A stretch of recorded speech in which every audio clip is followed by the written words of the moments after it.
Hi, everyone. Welcome to the Front Royal Women's Resource Center WomanGathering. We're so glad you can join us. Thank you for coming. I want to introduce myself. I am Barbara Way, and I am the Executive Director of the Front Royal Women's Resource Center. And we are a 501c3. We've been around for 25 years. And basically, we're a nonprofit dedicated to connecting women, to empowering women to change their world. That's our vision. And we do that through programs, information, and education. This is one of our programs, which gives you information and education.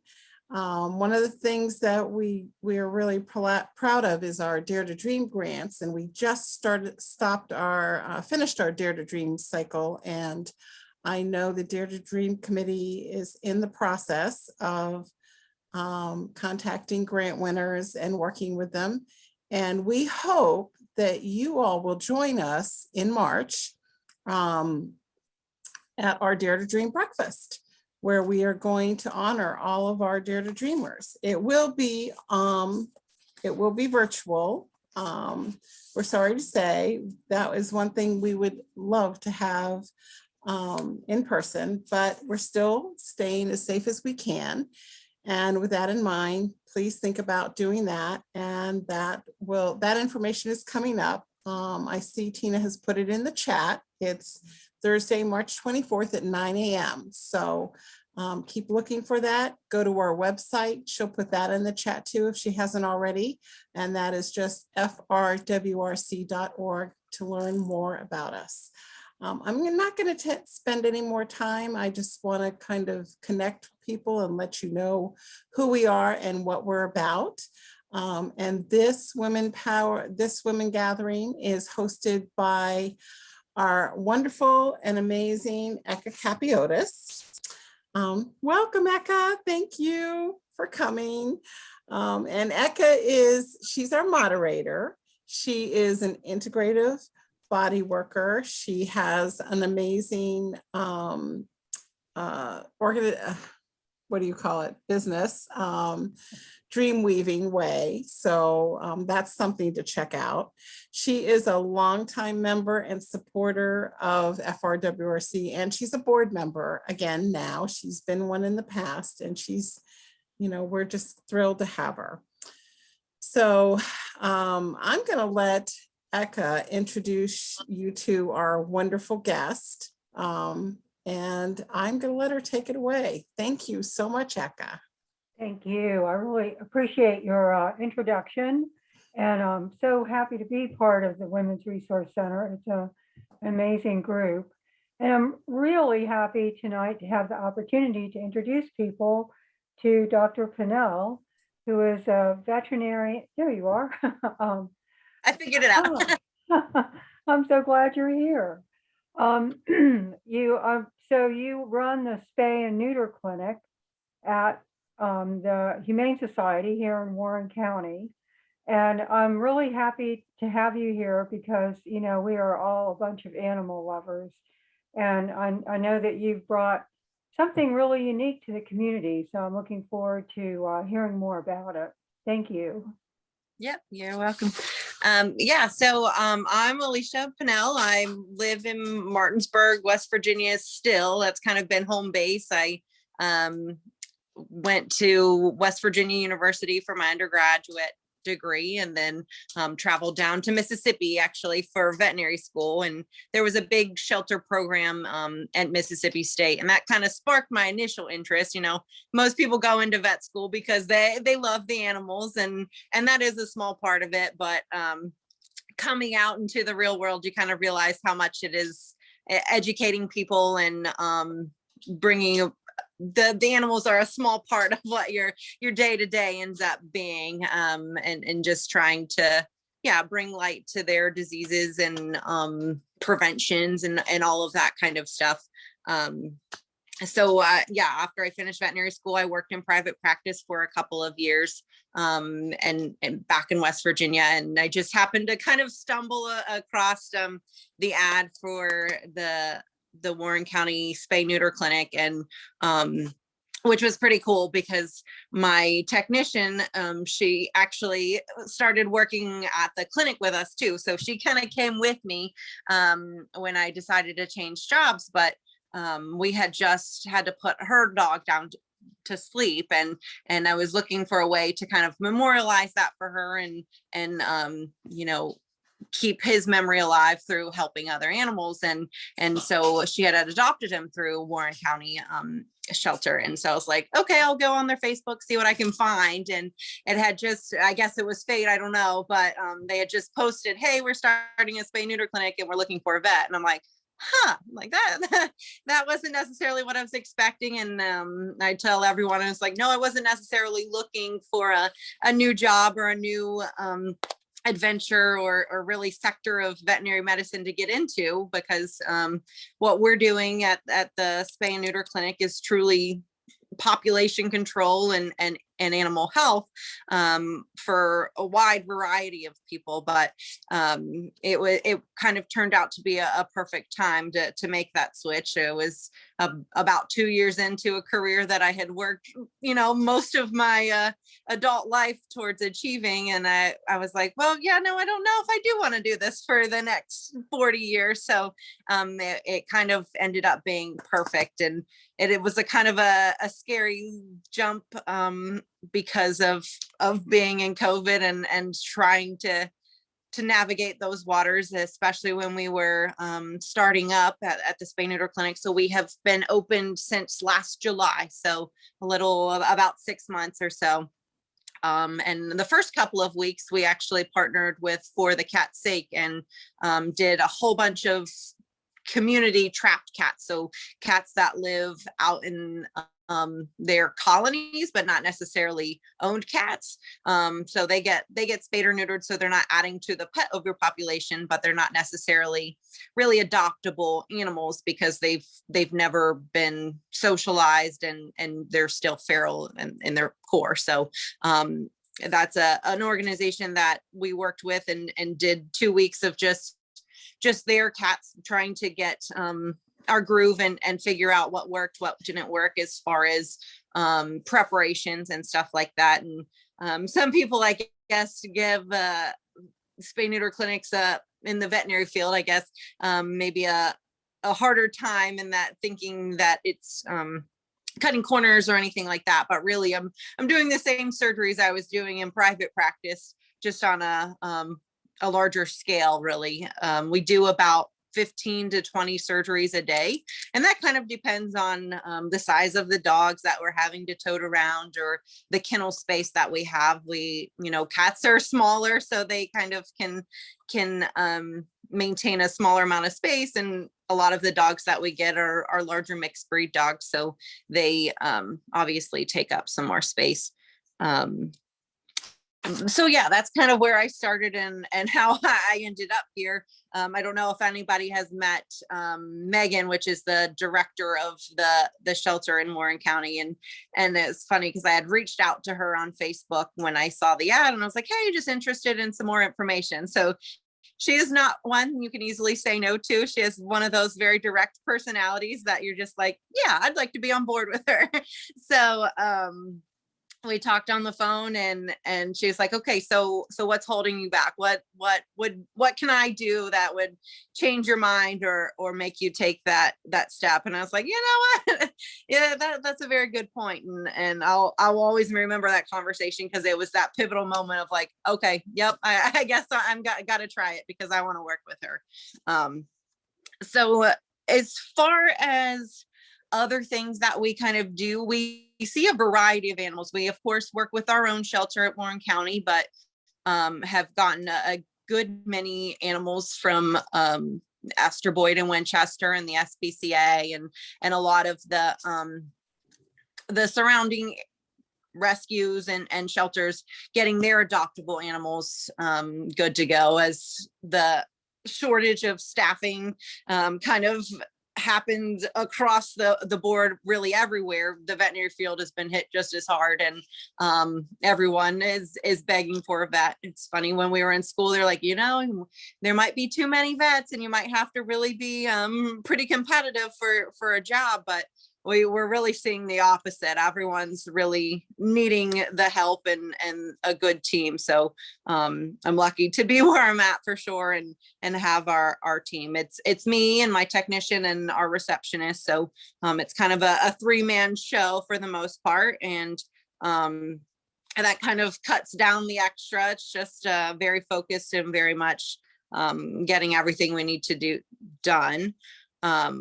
But the shortage has definitely, we've been able to fill a niche that's like, okay, it's more convenient sometimes that if you don't have to wait a couple of months really to get in at a private practice, just because there isn't enough people to be opening it, because we are only doing the spay neuter surgeries.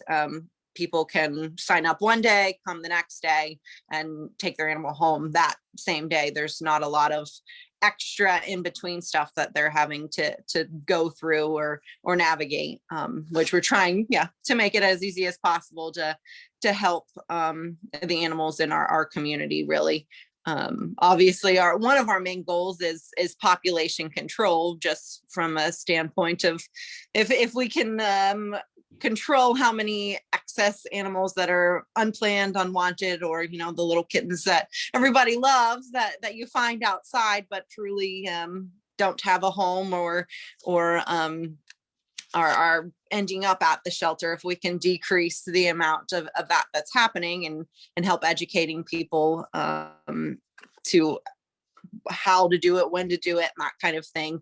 Especially for cats, we in the shelter medicine veterinary field like to say it takes 2. So at 2 months and 2 pounds, kittens can actually be spayed or neutered, because by 4 months they can be having their first litter, which is kind of crazy to comprehend and think about. But because of that, in their lifespan, cats left out in the wild, or really even if they are people's cats, can make upwards of like 150 extra cats in their lifetime, which can get out of hand really quickly, and is part of what we're trying to diminish and accomplish with this.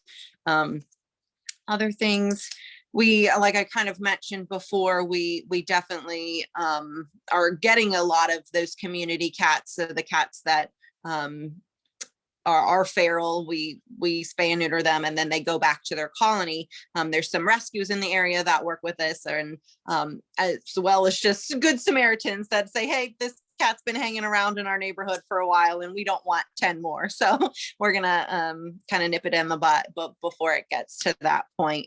Let's see what else. And really, we have people that are just looking for a cost-effective, more convenient option. So they're house dogs and cats. They bring pretty routinely. We get the Labradoodles and we get a lot of Huskies for some reason. I guess that's a common breed in the area. I don't know. And of course the Labs and that kind of stuff. Plus, every now and then some little dogs like the Malteses and stuff like that, but more so the medium breeds. And it's especially working with the rescues and the shelters, it's pretty rewarding for our team to see the follow through. So they oftentimes on their journey to be getting adopted, the spay neuter surgery is one of the hiccups that they come up with.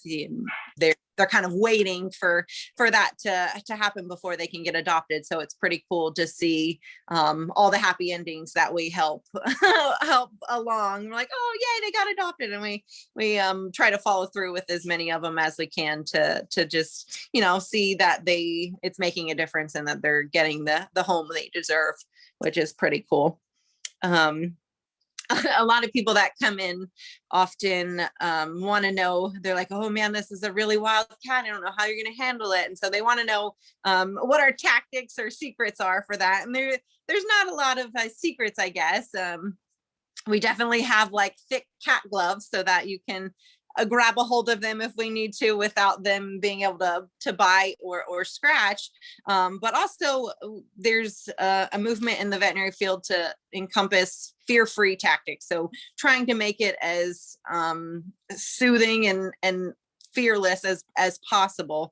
And by doing that, there's pheromone spray. So cats, it's called Feel Away, and we kind of spritz that throughout the cat room so that the tomcat sitting beside the mama cat is not aggravating them and whatnot. And then as for the cats that truly are wild, they often come in traps. So we have a mechanism that's basically kind of able to just squish them and their carrier a little bit so that they can be administered their injections without stressing them out and potentially hurting them, which is really nice.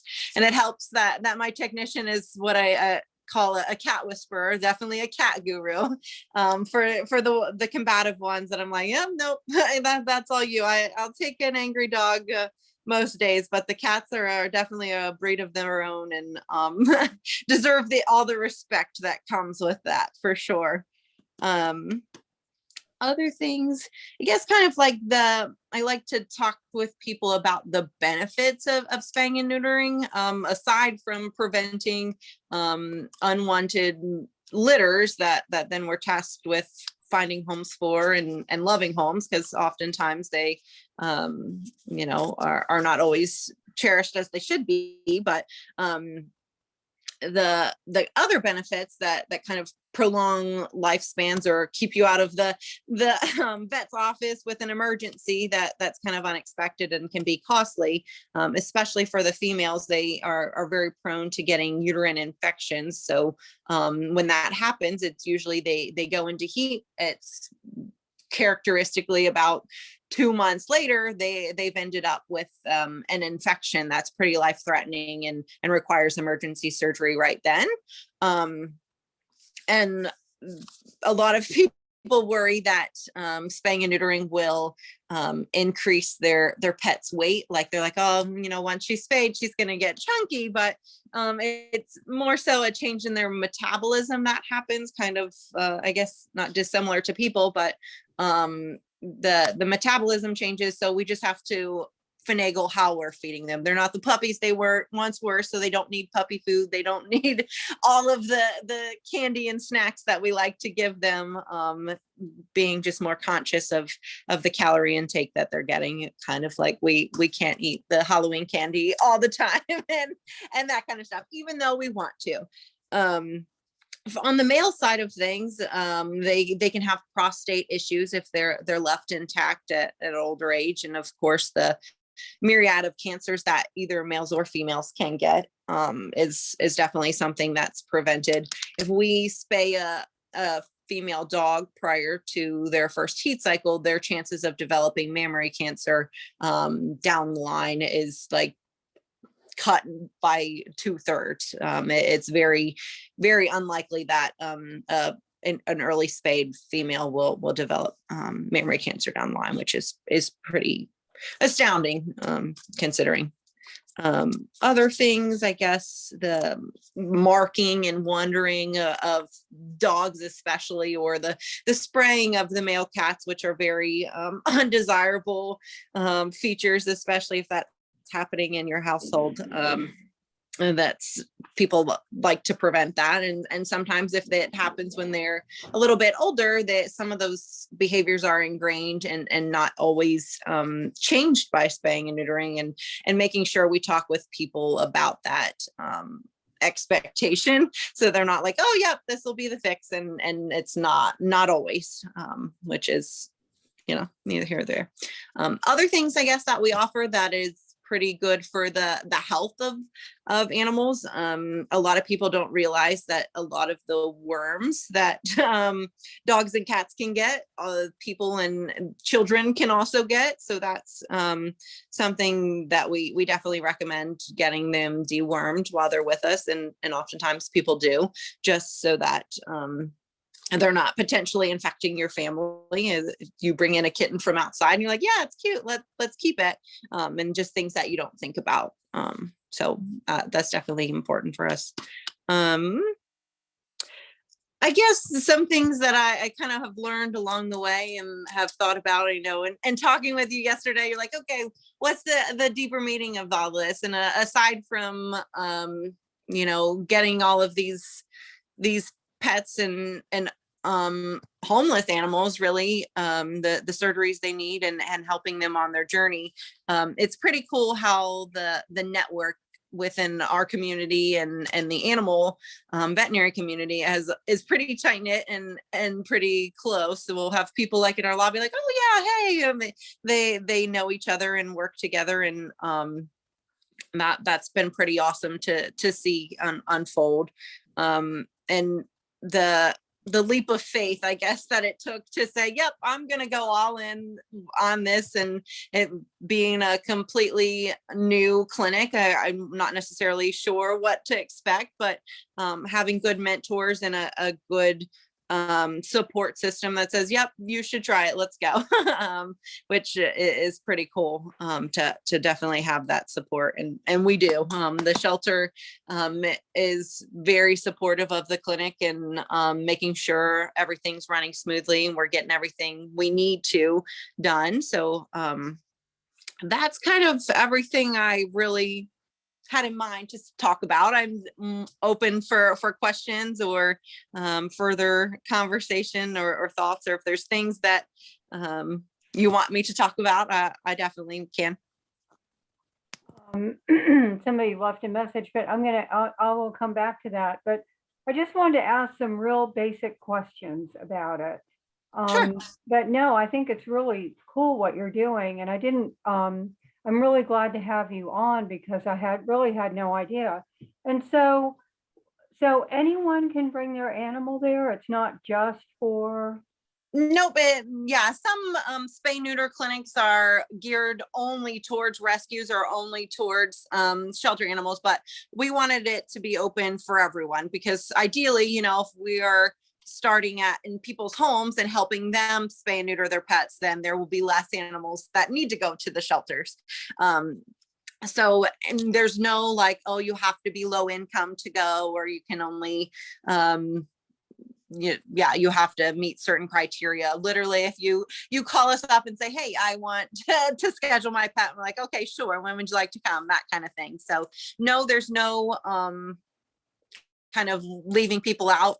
We have a Spay-it-Forward fund. So we've used probably about $4,000 of free surgeries for people that otherwise wouldn't be able to afford it. So they say, yeah, times are hard right now, and I really do want to take care of my animal, but how can I help? And I've found that our shelter is very good at having programs to utilize funds and resources to help people keep their animals. So that's definitely something that we've gotten a lot of surgeries done with. I would say, I don't know, 200 maybe have benefited from that donation. So it's come from private donations from people just at our vaccine clinics and stuff. They've donated towards it.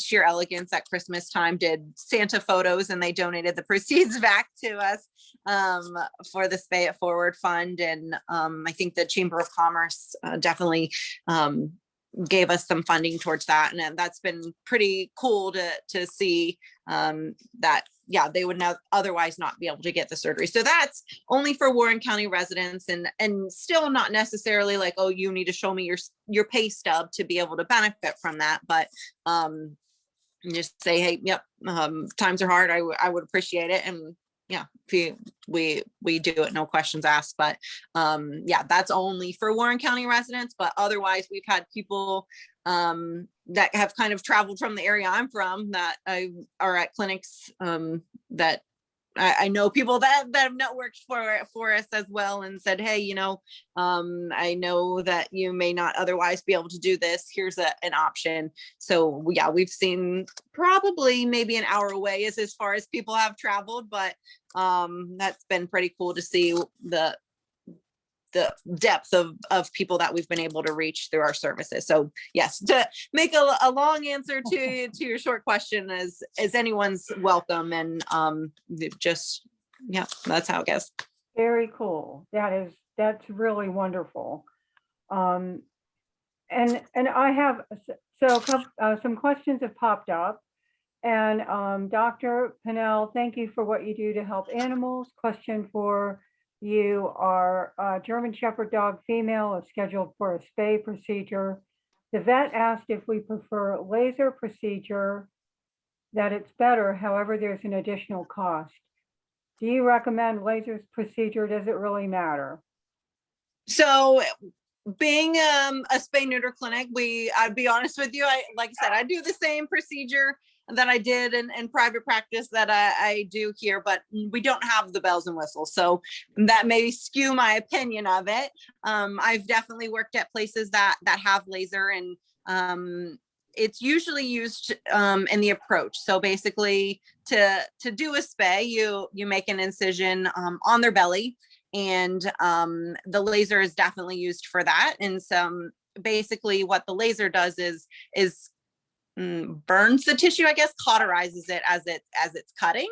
So it makes that part of it maybe a little bit smoother, a little bit less likely to bleed as much, but it's not necessarily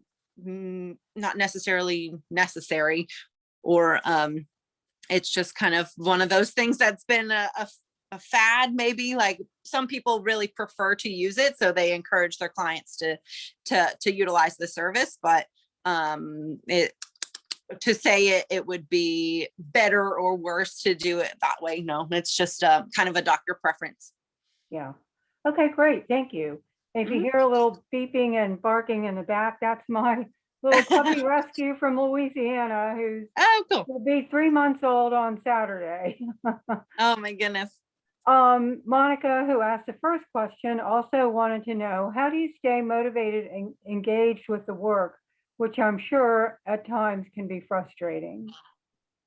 Yeah, so especially I feel like in shelter medicine, sometimes people are quick to be judgmental or be like, oh man, how could they do this? Or you kind of, yes, there are bad people in the world, but you kind of have to assume the best of everyone, and everyone has like the best intentions in mind. That's not always the case, but to be able to manage things sometimes, that's the outlook that I like to keep, at least.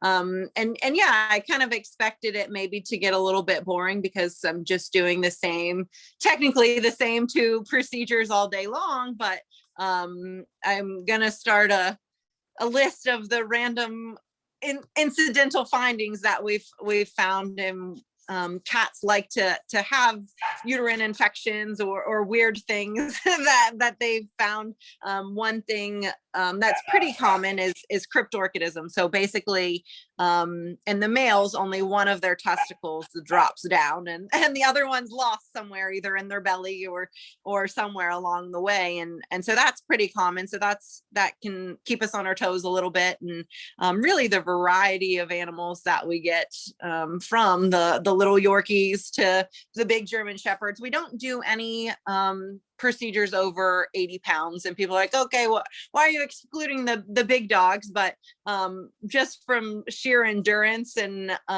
space, the larger dogs don't easily fit on our table, and being that it's a 3-woman show, it gets kind of exhausting once you've had the third 80-pounder of the day.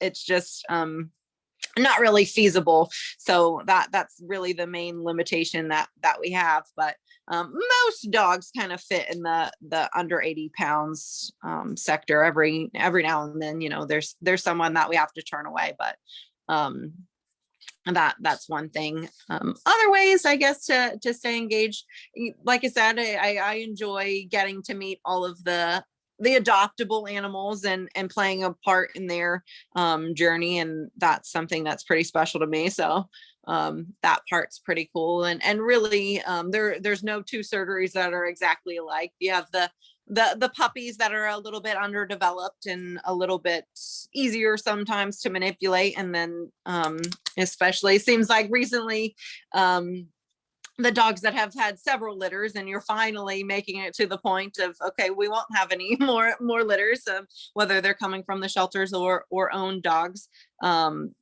so that's kind of rewarding too, is to end that cycle for some of those dogs too.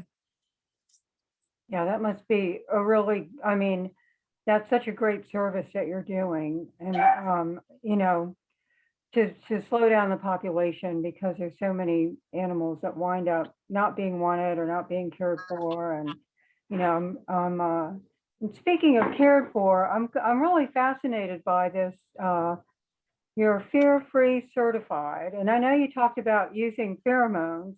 But what other kind of things do you do to keep, and you talked about, I saw that actually on a show about, I think, elephants, and they had a cage that kind of came in. Yeah. So it held them in a single place so that they could do what they needed to do. The vets could do what they needed to do. Is that something like that?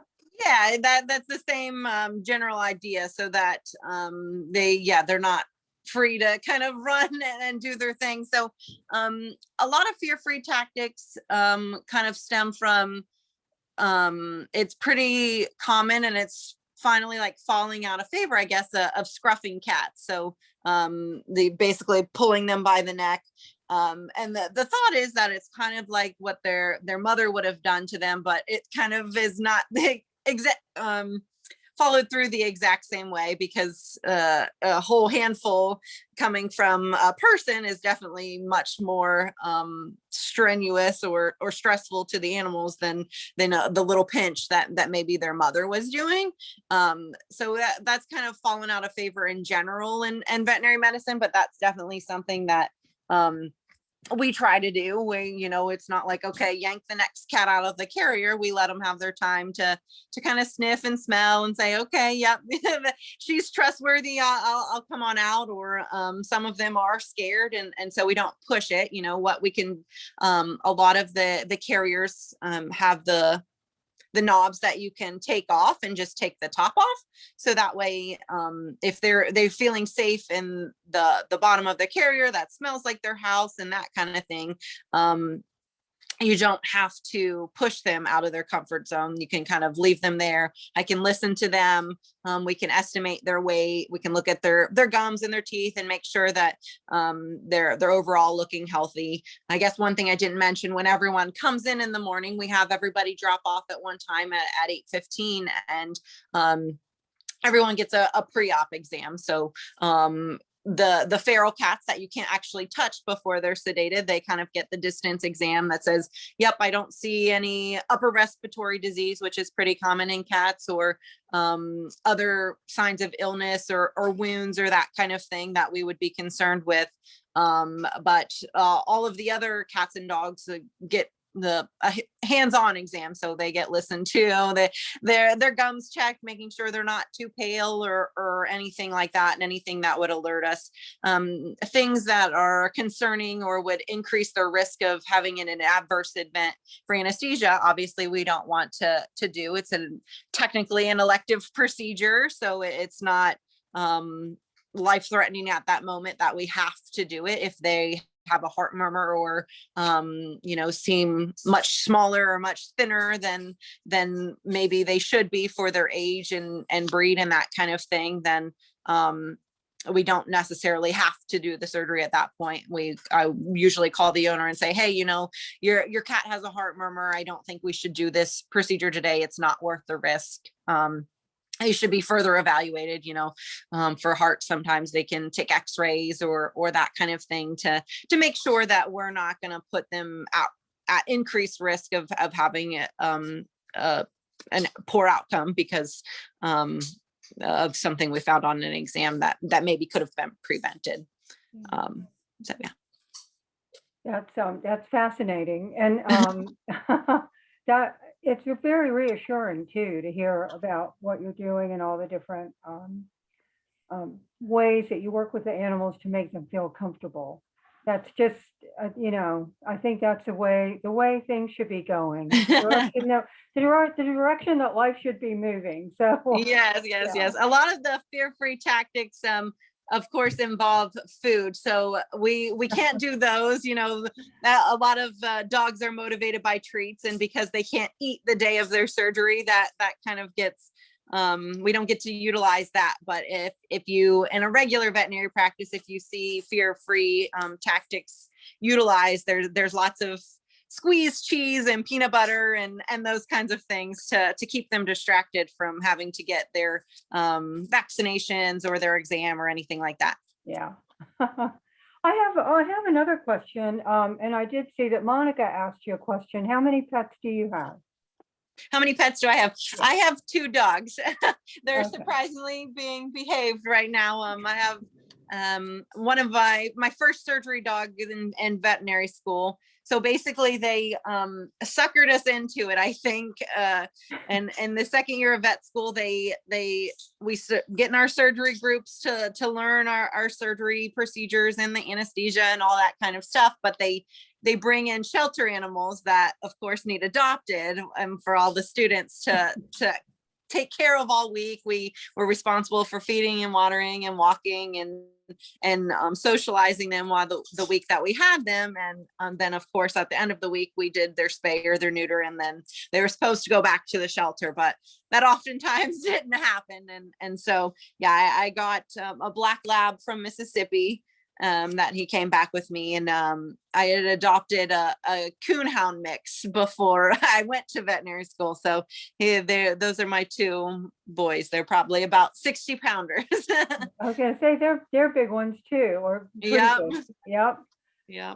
Well, how I know you said, I was shocked that cats can reproduce, that they can do that so young. I had no idea.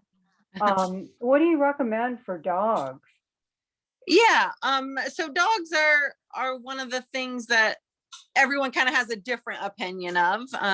Some, I guess from a population standpoint, we kind of consider that. So if they're shelter animals, especially that they need to be adopted, or we just are there maybe in an environment where they're more likely to get accidentally bred sooner than they should. Technically, they can be spayed and neutered at the 8 weeks and 2 pound mark too. So that's not an increased risk for anesthesia really. And you can imagine, since they're tinier, their parts are much smaller. So their risk of an infection or just having a harder time with surgery is much less, in my opinion. Generally, I guess for dogs that are owned pets and that are in a pretty constrictive environment, usually I recommend about 5 months. The females, like I kind of mentioned earlier, if we can spay them before their first heat cycle, their risk for mammary cancer significantly drops. So that's definitely a motivating factor for me. To catch them when they're kind of at their full growth potential, but before that heat cycle.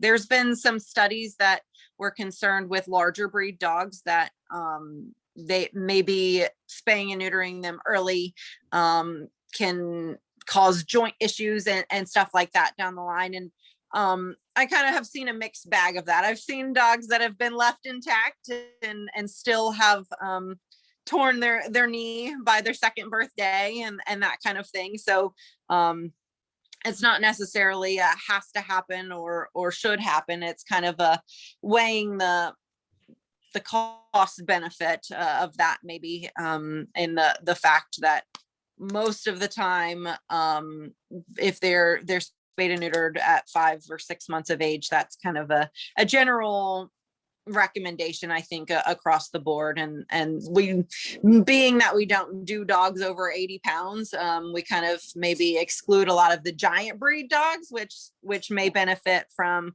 growing a little bit longer before their procedure. But sometimes, especially like the Great Danes and whatnot, they often recommend getting their stomach checked because they're prone to bloating and then their stomach twisting, and that being a pretty significant and common thing that happens in that breed. So that's something that I definitely recommend for the giant breed dogs in general.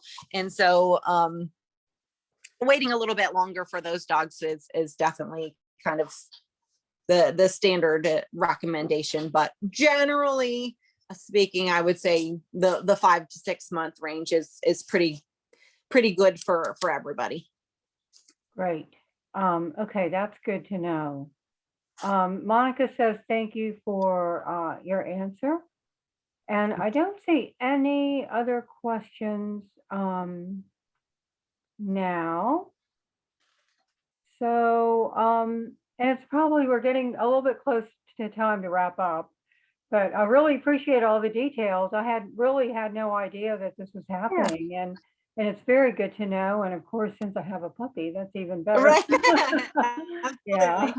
Because I certainly do know people that have said, oh, you know, yeah, I'm not going to get my dog neutered because I have control of them, but they actually don't, you know. So Yeah.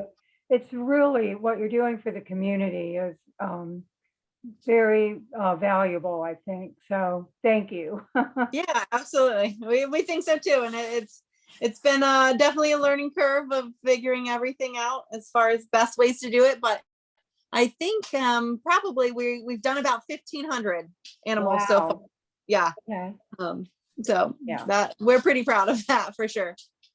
Well, thank you so much, Dr. Pownall. I really appreciate your time and what you're doing for the community. Is there anything else that you wanted to say before we wrap it up? I don't think so. I mean, I'm happy to be a part of the community for sure, and getting to meet a lot of the people in the area has been fun. And I don't get to have the same connection all the time with clients like I did in private practice. You know, you kind of follow through with people a little bit better there, and we kind of just get to meet people, and then hopefully, unless they have more pets that need done, you don't have to see or hear from them again. You know, that's kind of a good thing. But yeah, it's nice still to see everyone that is working together in the community and being a part of that, which is pretty cool. So I appreciate all of y'all's time for listening in and inviting me to speak with y'all. And yeah, I don't think I have anything else. Okay, great. Well, thank you. And this will be loaded up to YouTube, so you can share it. Anybody who's watching, if you like, you can share it. Linda says, thank you so much for such a great session. Monica says, thank you. Jan says, thank you. I learned so much. And I think that will wrap it up for us for tonight. All right. So thank you so much again. I'm going to turn it back over to Barbara. Thank you, Barbara. You are welcome. And thank you, Dr. Pownall. That was like, wow, Yeah. that was so much great information. It really was. It was fabulous. So thank you. And I'm glad we could connect and share this with everyone. Yeah, you are doing some really important stuff. So thank you so much. Yeah, really makes a difference. It really does. So, well, I think, as Eka said, we're kind of out of time. I will only mention the next few things we have coming up. I mentioned our Dare to Dream breakfast. That will be our March event that we will do instead of our Woman Gathering. The only thing I'd like to mention right now is that we are in the middle of our membership drive. So if you have not renewed your membership, please do. If you're not a member yet, please consider it. Your membership really goes to our grants on all these amazing programs that we do. So, I mean, it really makes a difference. That's a huge part of our funding comes from that. And so one of the things we're going to do is in April, we are going to have a kind of membership welcome and meeting for anybody who's new. You know, we give memberships to all of our new Dare to Dreamers who are our grant winners, and we'll ask them. And so if you're a member and you love the community that this creates and want to be share that with new members, please join us. And if you don't know anything about us, and you know, even if you're not a member, join us and you want to know more. So I think that's really it. Thank you again. Thank you, Eka. Thank you, Dr. Pownall. And I think that's all we've got for this time. You can, as Eka said, watch this on YouTube, and it'll be on Facebook also. So I think that's all for tonight. Thank you all so much. I hope you all have a lovely evening.